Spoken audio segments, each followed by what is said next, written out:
The Subaru SVX is one of the most interesting cars that you've probably never even heard of, or frankly, even seen.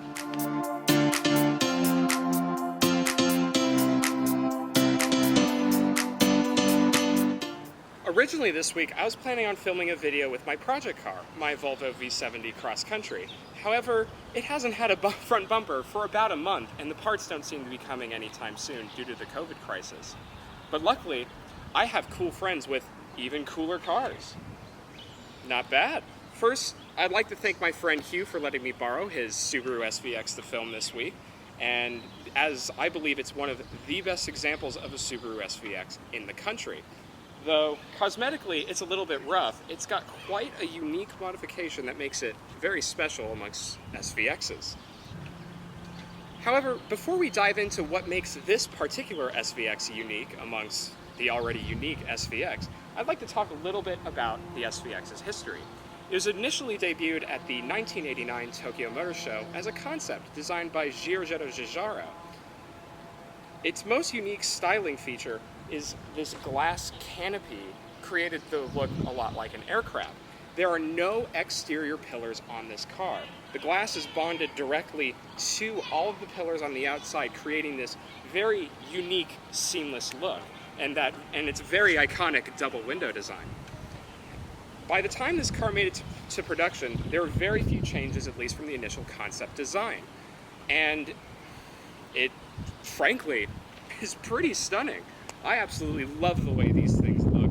It's such a unique blend of futuristic styling and 1990s-ness, Japanese bubble, you name it.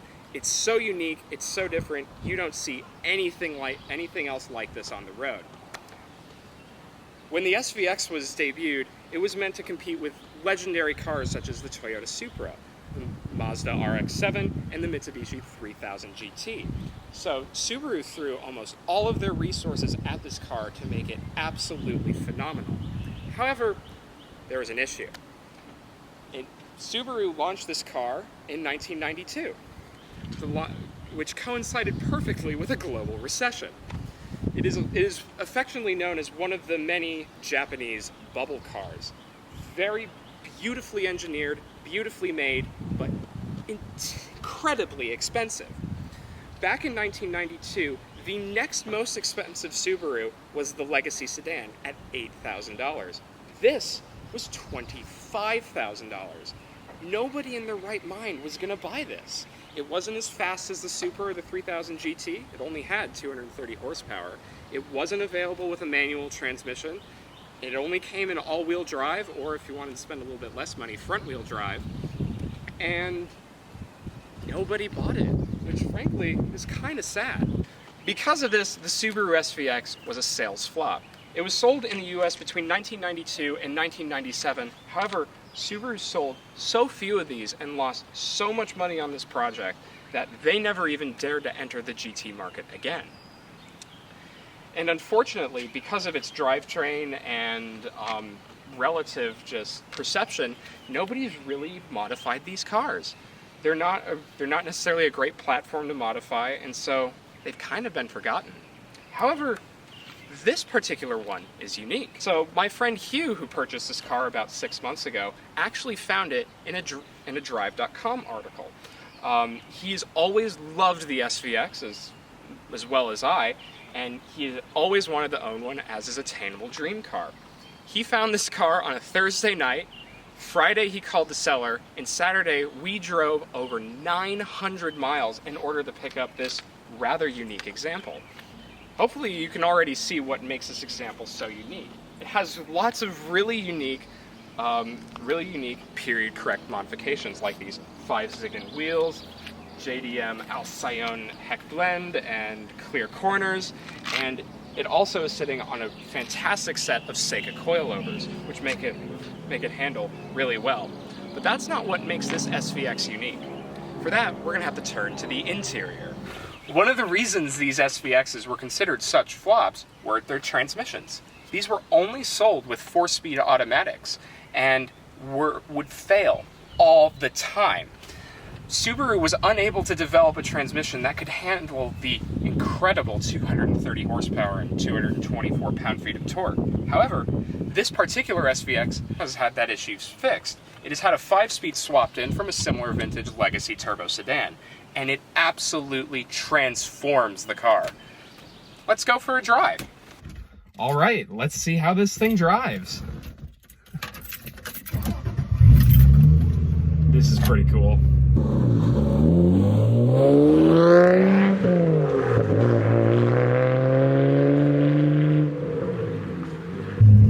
Not sure if that's going to be very stable or even usable. Unusable on the internet, who would have thought? The SVX is really unique in how it drives. It's not a small car. It weighs 3,500 pounds, and it hides its weight and size incredibly well. It drives like a much smaller car than it is. It's not necessarily as tossable or as, I guess, easy to throw around as a Miata, but I'm not gonna lie, it's pretty damn close. It sounds pretty good too. Now, it isn't necessarily the fastest car in the world. 0 to 60 is at least timed at the time with the original 4-speed automatic was around 7.5 seconds, and honestly, I think it actually might be a little bit slower than that. It's about on par with the acceleration of my totally stock Volvo V70 from 2002, and that's fine. It's got plenty of power to get up and go, but it isn't necessarily the quickest thing in the world.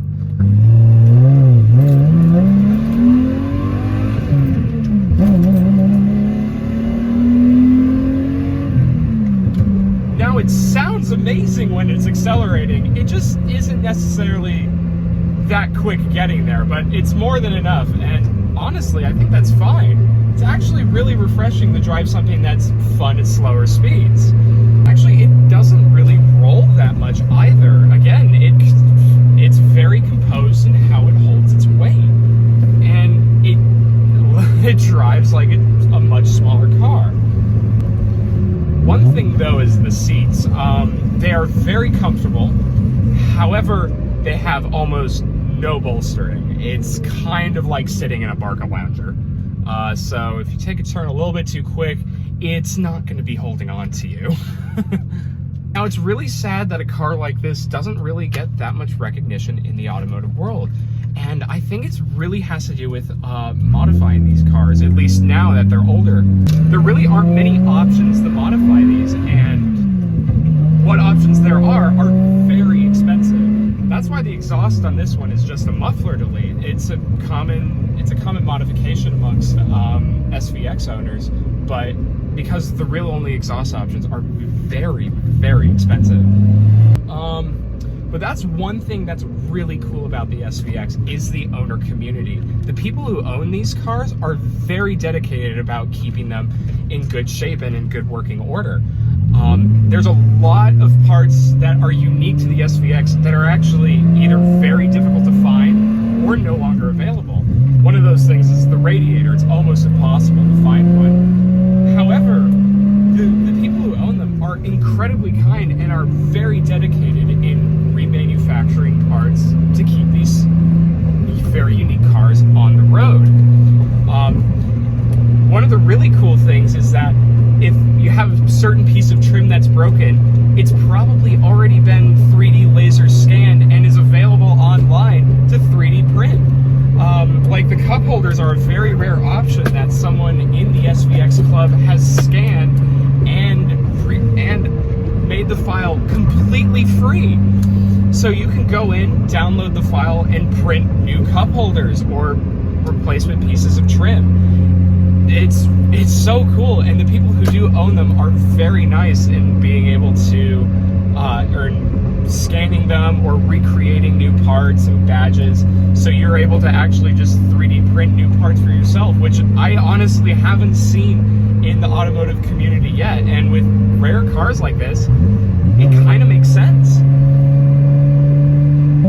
getting rid of the 4-speed automatic in favor of this 5-speed manual from a Legacy really transforms how the car drives. It sort of takes it from a lazy GT car into a much more taut and focused GT car. It's still comfortable, it still is perfect for highway cruising, but it makes it a lot more fun on back roads. It's a lot more involving to drive, which is really weird to say about something as big and as heavy as this. While this transmission does absolutely transform how this car drives and how its appeal, it's still not that great of a transmission. It's an early 90s Legacy gearbox, and it's a little bit notchy, and not in a good way. The only way I can really liken it is if shifting is like writing a love letter, this one begins with "to whom it may concern."